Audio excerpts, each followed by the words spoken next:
You know what time it is? It's time to talk some ball with my guy, Damien Bartonek. Okay, Damien, we've got a big game in the late afternoon window that features the 10-4 Dallas Cowboys and the 10-4 Miami Dolphins. Yeah. Dallas is coming off a humiliating loss to the Bills. The Dolphins took care of business, beating the Jets 30-0.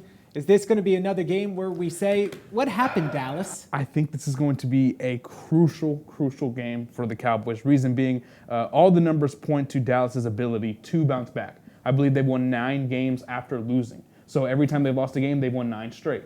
Very, very impressive, right? But they're taking on a team in the Dolphins who are so good. And when you look at the numbers, they're kind of better than Dallas in every statistical category. But Burt, I think this game is going to come down to what happens inside the 20-yard line. Because the Dolphins, they are second in the NFL in red zone offense per touchdown percentage, but they have the third best third down defense per the EPA numbers, which means over expected. They gave up, they have the third fewest yards under expectation. But in terms of their red zone defense, 6th worst touchdown percentage.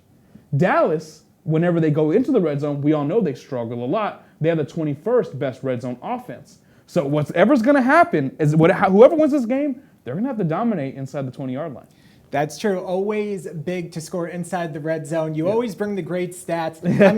I'm gonna try and go a little bit more simple because that's just how my mind works. Yeah. This is a big game for, I think, the locker room in Dallas, and if they have the leaders that can rally the horses, because you beat Philadelphia a few weeks ago, and Dallas finally had this win where they were supposed to beat a good team, and they did. And they're flying high, and they're feeling good about themselves, and then a couple weeks later, they go to Buffalo and just get steamrolled.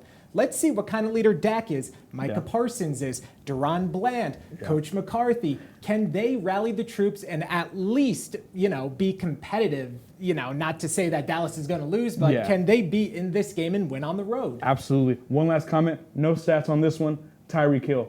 That's going to be, if he's able to play and he's 100%, I don't know who. I mean, obviously no one can cover him. But in terms of, scheming up something to stop him, oh, good luck. Good luck, Dan Quinn. He has his work cut out for him. Now, Burt, another big game in Houston, or actually with the Texans, rather. Texans and the Browns.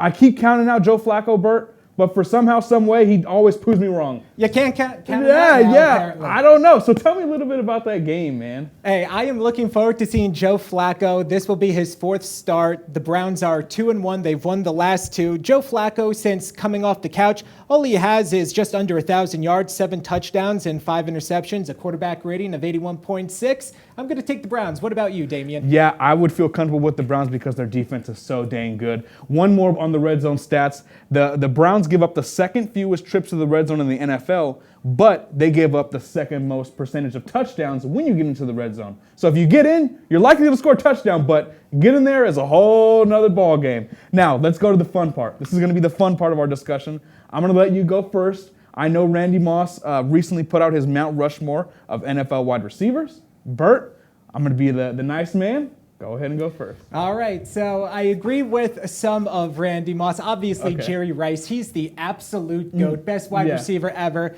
Then I'm going to go with Larry Fitzgerald. Larry Fitzgerald's the man. You can talk about the stats all day, but he could also block, and late in his career, he went from lining up outside to into the slot, and he didn't miss a beat. Now, the young kids out there, you got to respect what happened before you came along. I'm going with Steve Largent here because when he retired, he had all of the receiving records. And then I didn't know who to choose for. I was torn between a couple of guys, but I'm going with Terrell Owens just because Terrell Owens, say what you want.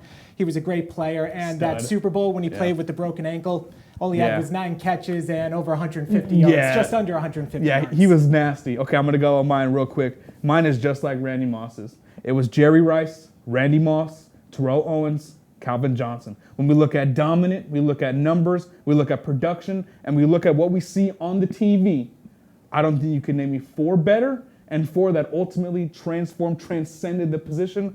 That's my Mount Rushmore, Burt. And man, what a time. We lived with so many great receivers. Now I'm going to give you my 2 honorable mentions real quick. They were Antonio Brown and Lance Allworth. Lance Allworth, Bambi. Yeah, 8-time All-Pro. I was like, it's hard to kind of take him, put him out. His starting quarterback at 1965 had 21 touchdowns, 20 interceptions. So it was a Lance Allworth offense, that's for sure. Hey, and don't forget, well-dressed Amani Toomer. Absolutely. We'll be right back.